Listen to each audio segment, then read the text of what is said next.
kuku-kumera ministiriidhaan qophaa'ee kan isiniif dhiyaatu sagantaa daandii jireenyaati. Daandii jireenyaa yeroo yerootti kan isiniif dhiyaatu barsiisa sagalee Waaqayyooti. Akkam jirtu nagaa Waaqayyo gooftaa keenya Yesuus Kiristoos isiniif haa baay'atu. Kun kuku-kumeraadha. Guyyaa irratti immoo waa'ee Waaqayyoon amanachuu wal duukaa ilaalla. Namoota sagalee Waaqayyoo keessaatii namoota Waaqayyoon amanatanii eebba isaanii dhaalanii fi namoota amanachuu dadhabanii eebba isaanii ituun dhaalin hafan wal duukaa ilaalla. Nu wajjiniin tura. Maqaan Waaqayyoo kan galateeffame haa ta'u dubbii kana kan nu ilaallu macaafa qulqulluu keessaa seera lakkoofsaa boqonnaa 13 fi 14 irraa isa jiru irraa dhaabbanneeti. Sagantaa kanaaf akka nu ta'utti gabaabsinee boqonnaa 13 fi 14 isa jiru kana walii wajjiniin ilaalla. Boqonnaa 13 seera lakkoofsaa jechuuti boqonnaa 13 lakkoofsa tokko irratti kan nuni arginu Waaqayyoo yeroo inni Museedhaanii namoota dhaqanii biyya kakuu isaaniif kenname sana isaan abdachiifame sana dhaqanii gaadanii deebi'an. Abboota gosoota 12 fo'ee yookaan filee akka inni iddoo kanatti ergu ilaalla. Kakuu isaaniif galameera lafti kakuu kun lafti abdii kun isaaniif kennameera garuu dhaqanii akka isaan ilaalanii dhufan. Namoota 12 akka inni ergu yeroo Waaqayyootti dubbatu ilaalla. Ituu kana keessa hin galiin garuu waan tokko isin hubachiisuu barbaanna. Seera keessa deebii boqonnaa tokko lakkoofsa 19-22 isa jiru yoo ilaalle lakkoofsa tokko irratti asitti Waaqayyo maaliif Musee wanta kana akka inni abboomu hubanna jechuudha. Medhannee ayilaa dubbifannu dur. Seera keessa deebii boqonnaa tokko lakkoofsa 19-22 angaruu gabaabsuudhumaaf jedhee lakkoofsa 21 lakkoofsa 22 nan dubbisa. Ilaa Waaqayyo gooftaan keessan biyya kana isiniif kenneera. Akkuma Waaqayyo gooftaan abboota keessanitti himee ol ba'aatii qabadhaa. Hin sodaatinaa, hin nayinaas nan jedha Museetu jedha kana. Isin hundumti keessan kanarratti na bira dhuftanii kottaa namoota gara biyyichaa dhaqanii karaa kamiin akka olitti baanuu fi gara mandaroota kamii akka dhaqnu nuuf gaadanii deebi'anii nutti himanii of dura hin erginaa jettanii jedha. Hubadhaa saba kanatu gaafate dur biyyi kakuu lafi isinitti galuuf jettan lafti isin abdachiifamtan sun kunooti ol ba'aa qabadhaa jedhe Museen. Akkuma abboota karaa abboota keessanii isinitti dubbatamee ture lafichi gaa kunooti ol ba'aa qabadhaa jedhe. Kanarratti isin garuu gara koo dhuftanii ittiin adeemnu calluma jennee kanaafi basaastuu nu ergi yookaan warra dhaqanii basaasanii gaadanii deebi'anii nuuf nu dura haa ergamanii jettanii. Kana gaafatanii turan. Kanarratti Waaqayyo iddoo kanatti maal jedha Museedhaatiin ergiif. Kanarratti Museenii namoota 12 gosa 12 keessaa nama tokko fo'ee erge jechuudha. Maal hojii dhaqu biyyicha dhaqanii gaadanii deebi'uudhaaf. Biyyichi biyya attamii akka ta'e gaariidha moo gareedha? Namoonni achi keessa jiraatan namoota akkamiiti? Namoota jajjaboodha moo dadhaboo yookaan laafoodha? Mandaroonni isaanii masaraa qabu moo hin qaban? Yoo qabaatan immoo masaraa akkamii akka isaan qabaatan? Biyyichi yoo laftichoo lafa coomaadha moo qooddii? Mukti irra jira moo irra hin jiru? Kana hundumaa basaasaati kottaa innaan hin deeman. Egaati seera lakkoofsaa boqonnaa 13 lakkoofsi tokkooti amma lakkoofsa 25 irratti kan nuyi arginu eenyufaa akka deeman eessa akka deeman maal arganii akka isaan deebi'an deebi'uu isaanii argina jechuudha. Dhaqanii biyyicha keessa naanna'anii godaa amma gubbaatti garasii amma garanaatti keessa deemanii sanyiin kam naannoo kam buufatee akka jiru hundumaa ilaalanii dhufan jechuudha. Kana qabatanii dhufan amma lakkoofsa 25 irratti kana qabatanii dhufan. Waan moo harka keessatti qabatanii dhufan. Maal qabatanii dhufanii? Ija mukaa ija wayinii guurratanii dhufan. Ilaala fiichi kana baasa jedhanii ija arbuu fi ija wayinii wasaasaa baatanii dhufanii jedha macaafni qulqulluun. Biyyichi waan inni baasu keessaati wanta ijaan ilaalanii isaanitti amanuu danda'anii fidanii dhufaniiru. Maali Waaqayyo kan inni itti gammadu maalitti ture? Amantiitti ture. Amantii jechuun immoo dhaqanii waan tokko ijaan ilaalanii gochuu jechuu miti.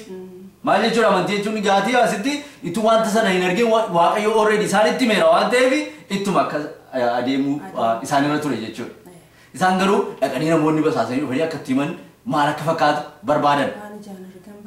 waan ijaan argan barbaadan. Waan ijaan arganiin deddeebi'u, waan ijaan arganitti adeemu, waan ijaan arganiin gara fuulduraatti adeemuu barbaadan jechuudha. Waa Waaqayyoo itti himeetu hin ta'in. Wanta Waaqayyoo itti himeenii gara fuulduraatti adeemuu barbaanne jechuudha. Kanaatiif hin ergatanii isaanis dhaqanii dhufan. Kan baay'ee egaa iddoo kanatti irratti nu irra dhaabbanii ilaaluu barbaannu boqonnaa 13 lakkoofsa 26 amma boqonnaa 14 lakkoofsa 10tti isa jiruudha. Innis maal gabaasa fudhatamee dhufeedha. Gabaasa isaan fidanii dhufan dhaqanii wanta kana hundumaa ilaalanii riippoortii isaanii yookaan gabaasa isaanii fudhatanii dhufaniiru. Gabaasi kun garuu murteessaadha. Gabaasa akkamii qabatanii dhufan? Isa ilaalla jechuudha. Lakkoofsa 26 kaasanii egaa hin himan. Gabaasa isaan dhiyeessanis kana ture. Macaafa qulqulluun maal jedhaa? Hoduu gadhee fidanii dhufan jedha. Hoduu gadhee fidanii dhufani. Maal jedhanii? Jarri jajjaboodha. Rukutuu hin dandeenyu nun.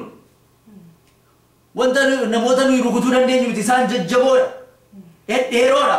Hojjaa fi humna qabu. Eeguufaa achitti argine ilmaan warra anaaqotaa yoo achitti argineerra. Warri anaaqotaa warri kan isaan beekamanii dheerina isaanii, jajjabina isaanii, humna isaaniitiin, lolatti beekamu isaaniitiin ta'uu danda'a. Kana sodaataniiru isaan nuni isaaniin rukutuu hin dandeenyu jedhan. Biyyichi namatti galuu dhaqu hin fixa. Maaliif jarri cimoodha jechuu isaaniiti. Nuni yeroo isaaniin ilaallu isaan fuulduratti iyyuu nuyi maaloodha jedhan. Qorophisa nuni. Ofii keenyaanis yeroo yoo ilaallu nuyi qorophisaa jedhan.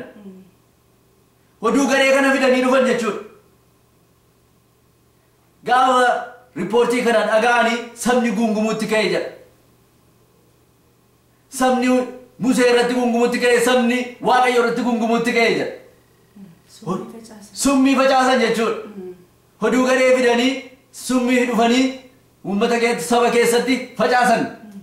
Yeroo kanatti sabni gungumuutti ka'e yeroo summiin sun faca'u immoo maaltu ta'e jechuudha sabni Waaqayyo irratti ka'utu dhufe.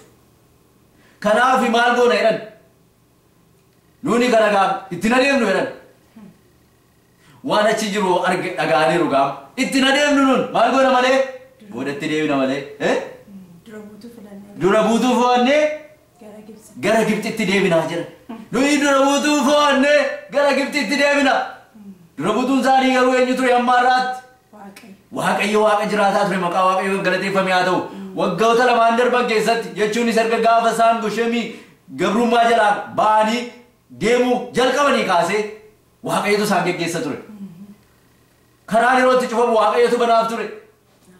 Galaanni diimaa karaatti cufee ture. Korna ta'anii turan dhufanii bishaan galaana kanatti garuu Waaqayyo maal godhe? Geggeessaa isaatiin gargaaree maqaa Waaqayyo kan galateeffamee haa ta'u. Akka kanatti isaan geggeessee ture. Waggaa lama dura lafa gogaarraa amantiidhaan akka isaan keessa ce'an isaan godhee ture Waaqayyo. Galaana kana gargar hiree keenyaniif keenyan ta'ee fi gidduu galaanni keenyan asiin ta'ee sabni kun amantiidhaan lafa gogaarraa ce'ee ture. Humna isaaniin hin ceene. Geggeessaa isaaniitu isaan ceesise miti. Geggeessaa isaanii isa isaan fo'atantu isaan ceesise tun ta'in geggeessaa isaanii isa Waaqayyo Waaqa jiraataa ta'etu isaan ceesise ture. Erga ce'anii boodallee gaafa obduu walaalanii humni jajjabaan sun inni isaan lolaa ture sun inni meeshaa waraanaa hidhatee jiru inni fardaan didichaa dhufe sun garuu isaan dhugaa ce'uu danda'eera? Hin dandeenye hin ceene maqaa Waaqayyoon galateeffamee haa ta'u. Geggeessaa isa kana dhiisanii torra geggeessaa kan biraa fo'annee achumatti deebinaa. Gibxitti deebinaa jedhan. Gabrummaa isaaniitti deebi'uu barbaadan. Gara boodaatti deebi'uu barbaadan jechuudha. Gara boqonnaa kanaatu hin gahin dura waan baay'ee kan isaan gungumaa turan waa'ee nyaataa gungumaa jiru. Garuu Waaqayyoon geggeessaa isaanii ture garuu galaana keessa erga isaan dabarseesi waa'ee isaan nyaatan waa'ee isaan dhugan isaan hin nabsiise. Hin daarre. Waan isaan ittiin jooriin gadi ba'anii funaannatanii yookaan ammaarratanii dhufanii qopheessanii nyaatu turan. Yeroo isaan foon dharraanitti foontu kennameef ture. Waaqayyo akkasittiin isaan geggeessaa ture. Akka aduun isaan hin gubnetti maaltu ture? Gaaddisa duumessatu isaan gararraa ture. Halkanii maaltu isaan geggeessa ture? Abiddaan isaan geggeessa ture. Maqaa Waaqayyoon galateeffamee haa ta'u. Garuu amma maal jedhan isaanii filannee gara boodaatti deebina jedhan. Kun maal godhe jechuudha? Waaqayyoon aarse. Waaqayyoon hin aarse. Waaqayyo irratti gunguman, Musee irratti gunguman. Kuni Waaqayyoon hin aarse. Ijoollee Waaqayyoos hin aarse. Waaqayyoon ofirratti kaasanii ijoollee Waaqayyoos hin aarsan. Kanarratti maqaa Waaqayyoo kan galateeffamee haa ta'u. Ijoollee Waaqayyoo yookaan namoonni Waaqayyoo mochi keessa turaniiru. Warra ergaman sana keessa. Ameen. nama meeqa nama lamatu ture namni 12 ga ripoortii isaan mana geenye hoduu gadee sammaa fudhatanii dhufaniif feetu waan isaan argan sun ija isaaniitti waan isaan ilaalan sun dhugaa ta'uu danda'a garuu waan tokko dogoggoran Waaqayyoon dagatan warri kun lamaan garuu hin aaran ijoollee Waaqayyoo aaranii wayyaa isaanii tarsaasanii Musee duratti akka waldaan sun yookaan sabni sun hundumtuu cal jedhu gochisiisanii isaan immoo ripoortii mataa isaanii dhiyeeffachuutti ka'an. Maqaan Waaqayyoo kan galateeffame haa ta'u isaan immoo oduu gaarii fidanii dhufan jedha Macaafa Qulqulluun.